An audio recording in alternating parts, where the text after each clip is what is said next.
Hey everyone, thanks for watching. I got a great interview today with you, for you. I got my friend Tom Staub with me. How you doing this morning, Tom? Great. How are you? I'm doing very well.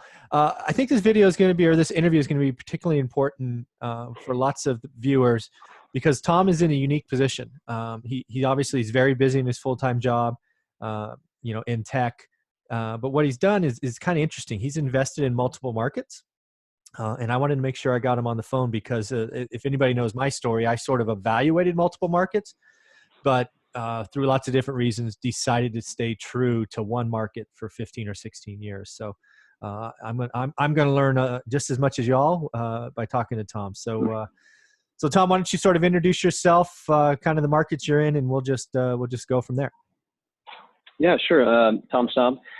So I originally lived in the East Coast, moved to California back in '09, and began my career in tech.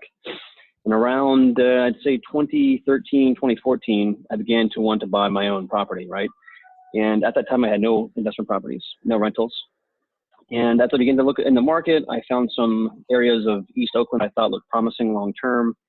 And then I went to market and began to bid on deals. And after about 4 months of being outbid just ridiculous rates and people pricing in, 4 or 5 years of appreciation into their prices, I couldn't justify what was happening. I'd walk into these homes and I would just, like, aside from the ROIs and the cash flow and all that, I would just think to myself, like, is this property worth $500,000? And it just didn't feel like it was. So I decided to keep renting, and I instantly wanted to invest in real estate. Didn't know how. I actually heard a podcast from a friend, Marco Santarelli, who owns Narada Real Estate. And after being convinced pretty quickly that passive cash flow was where it's at, I bought 2 properties from him in Indy.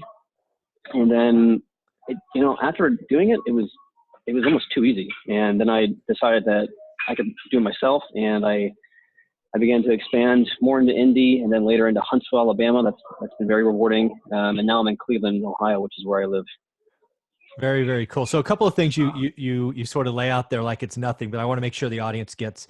First and foremost, like you, unfortunately, we spent a year looking around the Silicon Valley. All right, you looked at East Oakland. We looked everywhere. I remember 52 weekends in a row. We were looking for that magic area of the Bay Area that made sense. And just like you found, people were betting on appreciation. You've heard me say it. I believe in no alligators, and I do not calculate 1 iota of appreciation into any of my acquisition numbers. And there's lots of markets like that. It just doesn't make sense. And the reason I think this is important is when you bet on appreciation, you are going to look like a genius when it's a seller's market. You're an absolute genius, rock star, whatever. Then the market turns and you go bankrupt, because I've seen it before, right? I saw the geniuses in 06, 07, and I saw the bankruptcies in 9 and 10. And it's because what happens is when the property goes down in value, let's just say, for example, $500,000 was a number you threw out. Let's say I don't know, it was negative $500 a month or whatever it was. Suddenly that $500,000 house is worth $300. How likely are you to keep feeding that thing when you never see you don't see getting your money back? The answer is you don't. You strategically default and walk away, and your credit's screwed up for 7 years. So good for you. So I am curious. It seems like you quickly transitioned from, I'm going to keep renting in the Bay Area, which is awesome. I believe in good defense and all that stuff. And then quickly moved to Indy or Indianapolis. Did you go there? Did you see anything, or did you just buy off the internet? Yeah, yeah. So I would say on the realm of, or the continuum of risk taking, I'm fairly risk seeking. I with calculated numbers behind it, right? So I have not seen any of my properties until my most recent purchase, which I'm in right now in contract for a 4-plex in Cleveland. But I've seen photos. I have parameters to make sure that I'm not getting the bad end of the stick through inspections and photos and the whole 9. But I think it's totally doable to go out of state and buy a property without seeing it. In fact, Narada will tell you that 95% of his clients have never seen their properties. Yeah. And he's selling about probably 600 to 700 properties per year. Wow. I have to get him on Yeah. I have to get an interview with him. So you need to make an Yeah. Yeah. introduction. Yeah, sure. Thanks.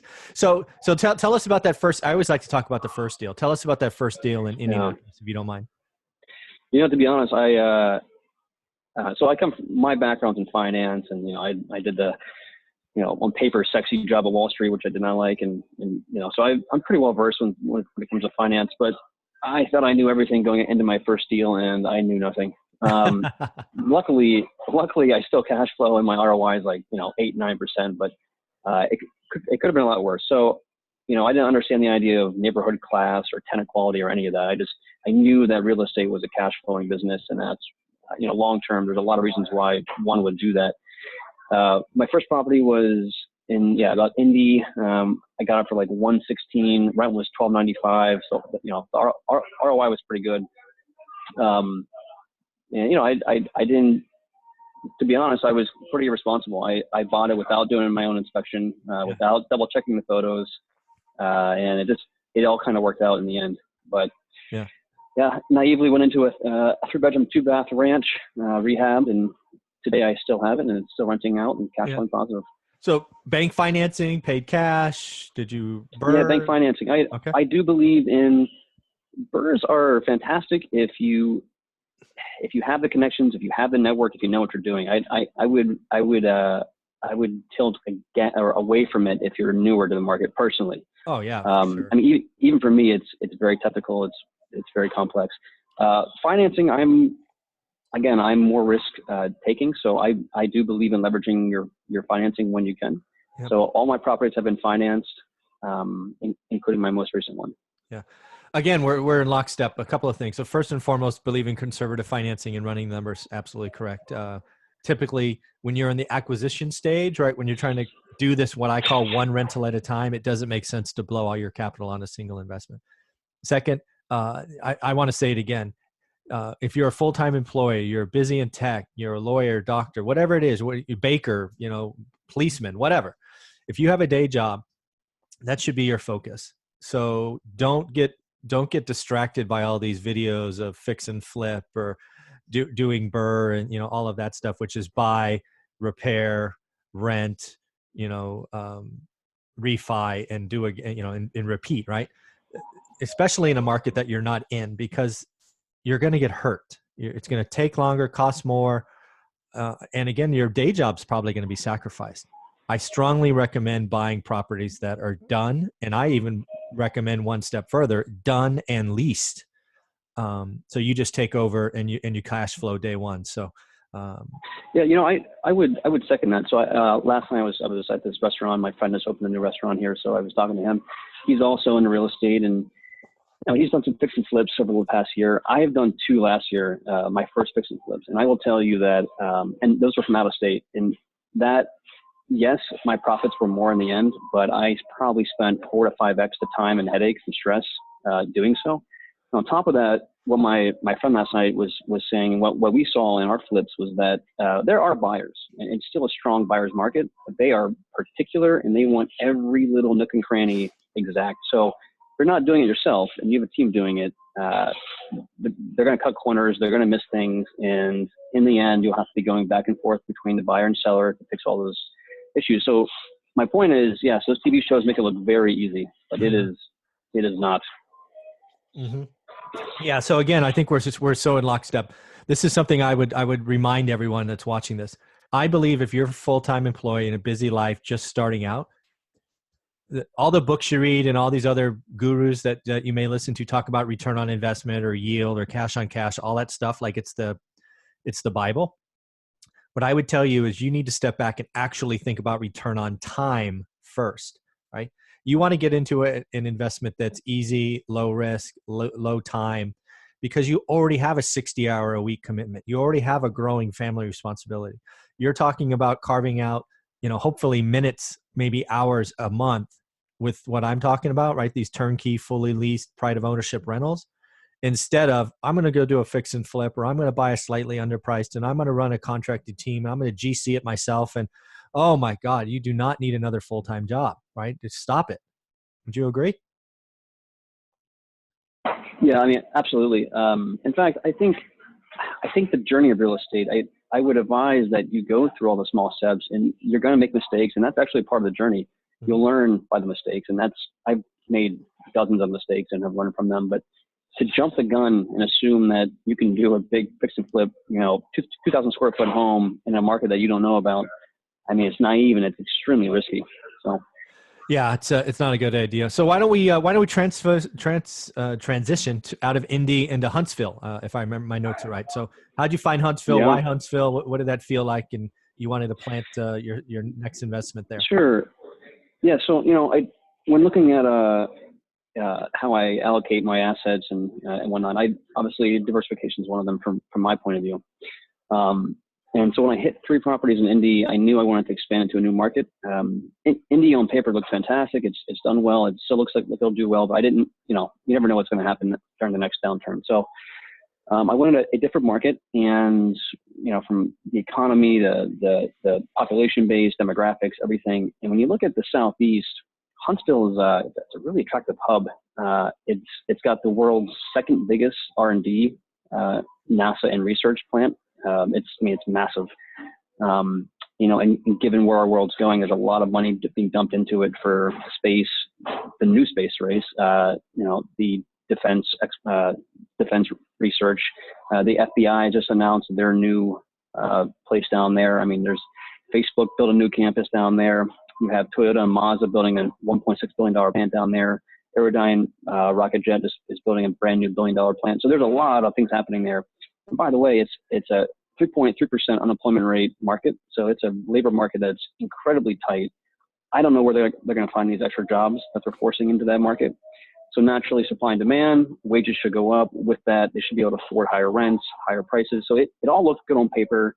And then just recently as well, Hyatt and Hilton are putting a lot of money downtown to revive that. So across the board, the market is really attractive. And I knew that about 18 months ago that was going to happen. And my team and I have gone there pretty full force, and we've helped clients and our own portfolios with about 34 to 36 units in the past 18 months. So, and what we're seeing now in that market is it's definitely peaking. It's hard to find good deals. Yeah. So again, same deal, right? Tell me about the first one. Was it again a 3-2 ranch, or what was it? Yeah. So, the first one was actually, it was my first real big lesson in real estate. I had done the Indy thing pretty seamlessly, error-free. And then I decided to do essentially my own burr, right? And I bought off a wholesaler, which was not necessarily a mistake, but that was the first lesson of being naive. And I bought a property for like $48,000 in a market that was probably worth 76 to 80 when it was all said and done, right? I got in there, and thankfully my father has been doing this business for 40 years, so he was able to help me with the rehab. But he got in there and he's like, Tom, your entire floorboard is rotted. So, the entire floor. So, yeah. So, again, didn't get an inspection, should have.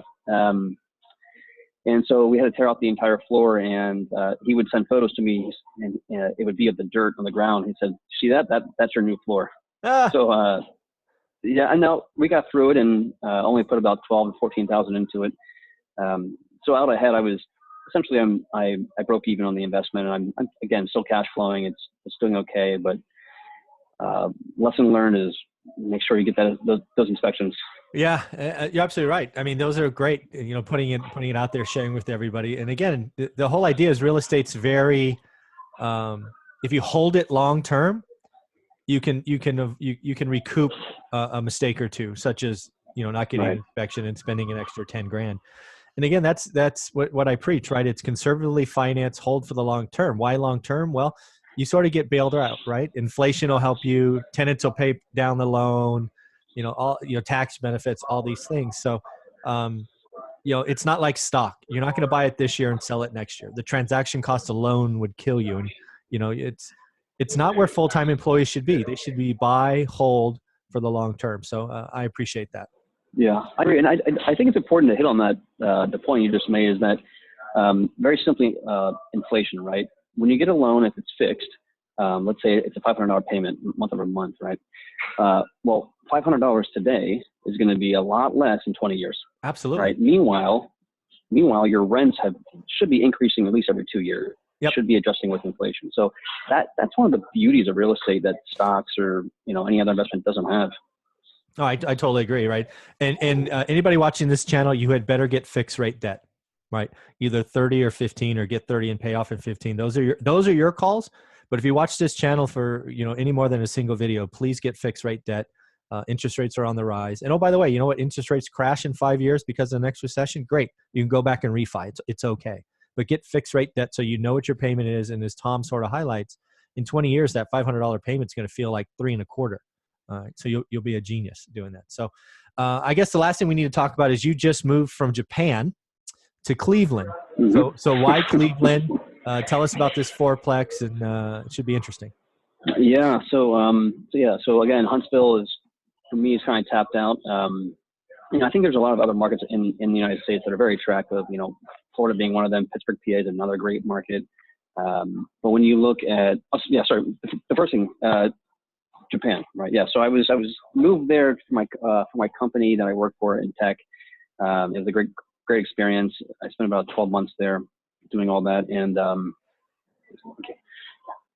and then I moved to back to the States, and I had to pick a market that I wanted to explore more real estate with. And when you look at the numbers, Cleveland right now is the most affordable city in the United States, right, on paper. There are properties in certain neighborhoods that can be acquired for $45,000 to $60,000, and rents are $850 to $900 per month. On top of that, it's got a relatively low income tax, right? So that's attractive. The entire downtown is being shifted towards the waterfront, which has not happened in 50 years. It's also the first time in its history that it has the highest population in the downtown area than it's ever had, right? And it had a rough 30, 40 years after the blue collar transition left, and now it's and was shipped overseas. You're also seeing strong growth in the millennials, which is one variable that I track in all my markets. I want to see those my age moving in. So I'll go to a bar and I just look around, and if people are in their 45 plus, and I don't see anyone younger than that, I get worried as to who's going to take over their spot in 20, 30 years, right? Mm-hmm. But this town, I've been in places just yesterday, Ohio City, the Warehouse District, the Flats, and everyone is 28 to 35. It's incredible. And a lot of it is attributed to LeBron James. I was talking to this cab driver, and he's like, man, pre-LeBron, this town was rough, but after LeBron, we started winning. Money started flowing in, and there's just been a lot of development. So a big 2 years here, and we hope to acquire a lot of properties here. Very, very cool. That's awesome. And I think it's interesting you bring that up, sort of following millennials, right? If you read the press and you're my age, so I'm in that first bucket, those old timers that you're referring to. Thank you for that, by the way. Appreciate that. No, but following the millennials is interesting because we all know that they, again, at least in totality, they've been late starters for home acquisition, right? They delayed marriage. They've done all these things for lots of different reasons, right? The 2008 crash hit you guys really hard. Student debt's really bad, all that stuff. However, as time goes by, that's starting to burn off. And now they're actually starting to buy, and they're starting to house hack, and they're starting to do all these things. And I just see this huge wave coming. And frankly, I think it will be very similar to what the U.S. saw with the baby boomers returning from the war, right? It's always interesting to go back in history and ask, well, what does this feel like? I think this is going to feel like when the vets came back and they had the GI Bill, and they just basically flooded different markets. And it's going to be markets like Cleveland and basically in the center of the U.S. that will likely see that growth, because what are you going to do? There's no more land in the coasts. It's already high priced places. So I think you're pretty wise to track that. So congratulations. Yeah, I think you're spot on too. If you look at the one thing that I'm obsessed with is following the population stats, right? And right now the boomers are still the biggest population in the country, but in about 5 to 7 years they'll shift to the millennials, right? Mm-hmm. And we're just seeing them begin to really buy all the properties in the market. In fact, I thought I read a report recently that said that almost half of all buyers right now are millennials in the market. right? Yeah, So it's, yeah, it would make sense. Yeah, at least it's probably and half of all first-time buyer homes, if I remember the report, 'cause I read something that similar. could be right. Yeah, Yeah. yeah. So it's a big fact to follow, and this city is in pockets. There's a lot of them. Um, there's a big influx of them moving to certain pockets of the city. That's very cool. This has been awesome to hear about your journey in 3 cities. So let's rewind the clock, because I think it's always important to realize we all start somewhere, right? It sounds like you had a Wall Street job in the beginning, but what'd you do pre your first acquisition? And then, was there an event that caused you to go, you know what, I need to double down on real estate and get started? Or what is your Yeah, origin sure. I story? mean, yeah. So and I'll tell you, yes, I had a good job on Wall Street, but I actually didn't save any money during that time. I was, again, kind of dumb and foolish, 22 years old. But Been there. I didn't really I didn't really start seeing the point of investing myself until about 24, 25. And coming from Wall Street, your standard conventional teachings in finance. I always thought stocks was where was that? I was always told that real estate averages 8% year-over-year returns, stocks 12 to 13, whatever, bonds 5. So I just never bothered with the lower ROIs. But when I did my own math later in life, I realized that real estate has all these benefits, tax benefits. There's a hedge against inflation. Again, the time value of money on your holding costs. There's a whole slew of things. So I actually, about a year ago, I also realized that the stock market was, gravely overpriced. So I've taken all my assets out of the stocks. And there's still some in my retirement accounts, but every penny I save now does go to my real estate. And eventually, when I grow it enough, I'll switch back to stocks to diversify between the two. But yeah, I'm very bullish on real estate.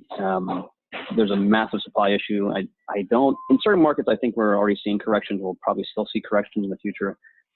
These primary markets, Atlanta, Austin, Nashville, what have you. But these secondary and tertiary markets they're stable. And I don't see how prices could come down much from where they are right now. There's just no supply out there, and people want to own homes. So yeah. I'm very bullish on the game. Yeah, I think, and again, what you're sort of highlighting that I'll just call out again is if you're focused on acquiring what I call affordable houses, right? So think bread and butter, middle America, blue collar, whatever you want to call it, whatever words you want to call it, you're going to be protected, because in most cases you're buying below or at least at replacement cost, right? What I like to do is I like to go into the market and I look at two things. I try to figure out what the median house is. So in my market, it's 250. And then what I try to do is, okay, go look at the biggest home builders and what are they producing? Again, my market, it's 400 grand. So I'm like, okay, so I don't have any competition with new quality at 250, right? They're 150 grand above. Cool. Then I go, okay, what quality can I buy for 75% of median or help produce, right? So that's like 175, 180 in my market. So I go, great. So what do I try to do? I go try to buy the ugliest slumlordy kind of thing, because unlike you, I no longer have a job and I can manage projects and all of that stuff. And then based on a $40,000, $50,000, $60,000 remodel, can I sell it to an investor for 170, 180, right? So that's what I'm doing in my one little market, 10, 15, 20 deals a year. But if you could do that at scale in a market like Cleveland or elsewhere, I mean, the sky's the limit, right? So yeah, agreed. So I love this story. Why don't we talk about what you have going on with Better TurnKey, I think it's called, and sort of talk about that. Where do you see that going and all of that? Yeah, and again, my real estate journey has been about 4 to 5 years, right? So all that I've learned and read, it's taken time. But one thing that I learned after Indy was, and again, Nerado's fantastic for starting out as our, Memphis Invest and, Kathy Fettke's group. They're all fantastic, right? But, and they would debate this on me because they don't want to have their brand squashed, but they make the most money in the transaction, right? The investor makes money, no doubt about that.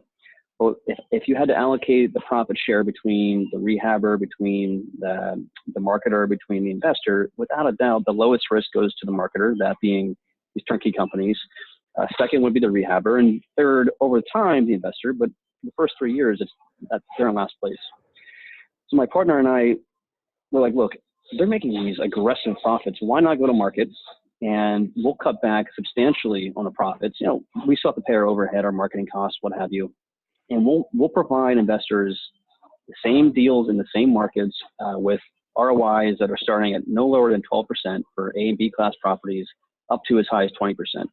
And we'll win on volume, and we'll win on our better ROI and better customer service. Now, again, it's taxing, it's time consuming. My partner and I are constantly on the phone dealing with clients. Every little question we answer, and it's truly a white glove service. But I think over the long run, our brand equity will grow, and we'll be known as the leading customer service turnkey company. So Better TurnKey does that. We help an investor understand what they're trying to accomplish, where we see the emerging markets popping up, and then we do have partners in each of our markets, property managers, insurance companies, lenders, inspectors, the whole nine. And we have three teams that we use as our main rehab teams in every single market, right? So we help them make the money on the flip, but we make sure that the investor is getting the flip at a good price that will yield them a strong ROI. Very cool. So, and you're running these numbers, I'm assuming, with traditional financing. They're putting 20, 25, 30% down, all that? Yeah. Yes. We occasionally will get a cash buyer, but we do encourage the conventional financing route. Yeah, that's what you're talking about, right? If the investor wants to pay cash, that's on them, right? Yeah, sure. Yeah. That makes total sense. So, so it sort of makes sense. You saw an opportunity, you saw a better way potentially of doing it. Where when you look out, 5 years, where is this? Where is your company? Are you in 10 cities? Are you in 20? Do you just stay in 3? What does that look like? Yeah, I mean, I think the vision is to expand nationwide. I think when you pass Colorado going west, the markets have more dynamics to them than the east part of the United States.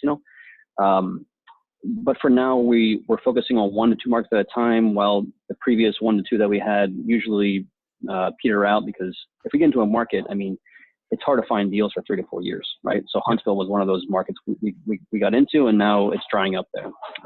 Indianapolis was a market as well, and now it's more or less drying up. Pittsburgh, PA was a market, and now it's drying up. So we begin to shift as the market shifts. And so in totality, in 5 years, I'd assume we'd be between 12 to 15 markets, and we're trying to produce 35 to 50 properties per year for our clients. So we're not in a rush to just buy at scale. We're trying to buy the right properties. Very cool. And I'd be remiss if I didn't go back and ask you, where do you want your portfolio to be in 5 years? Yeah. So there is a Fannie Mae max that'll have it, which is 20 loans if you're married, 10 if you're not married.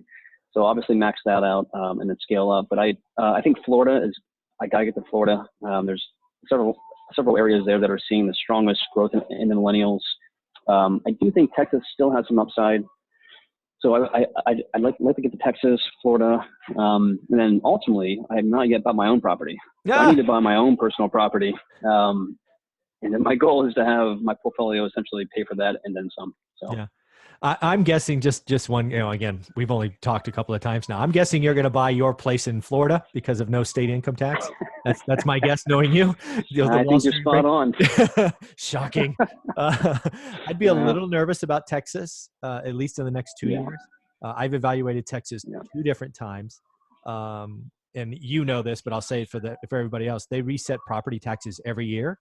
And right now that's crushing investors. There have been people I know that have been wildly successful for a decade, and now they're turning around looking at their tax statements going, shit, I'm losing money now. It is very high there. I've heard though, so that's the Dallas area, right? What about the Fort Worth area? What have you seen there? It's kind of the same thing, right? It sort of started in Dallas, Austin, where the pain was hardest, because that's where it's all based on appreciation, right? That's how they do the property resets. And yes, you can fight them and you can do all of those things. But again, if you're an out of town investor and, you get your property tax statements, once a year, and you don't know what it's going to be, it's so hard to budget for, right? And then do you want another hassle? So again, I think Texas is great long-term. I just think there's a couple of years of pain, because if I'm hearing investors already talk about walking away, and if I'm hearing it not having really any contacts there, I mean, I cannot imagine what's happening on the ground. Interesting. So it's Yeah. interesting. So maybe there'll be an Yeah. opportunity Yeah. after Florida. Yeah. Yeah. Yeah. Yeah. For now, Florida. I mean, we have a connection. This guy's fantastic. I'll do a plug here. It's a Whitestone Development. They're not big on marketing, but they have all this land set up, and they build brand new turnkeys. Huh. I mean, in very affordable prices. ROIs are between 9 to 11%, but yeah, they're awesome. So there's a lot of land there: Cape Coral, Orlando, Jacksonville. I mean, it's just going gangbusters down there. Yeah, very cool. Well, I want to close out and turn it over to you, Sure. just like I do all my guests. What do you want to share? How to get a hold of you? Your websites? Anything you want. Go ahead. Yeah, sure. Yeah, just simply any questions, go to our website, betterturnkey.com. You can reach us there through email. There's a box down below, and we'll happily guide you around and try to figure out what you're trying to do. And if it aligns, let's make a deal happen. There you go. Thank you very much, Tom. This has been great. I appreciate you setting up some time for us, and have a great day. You too. Thanks, Mike.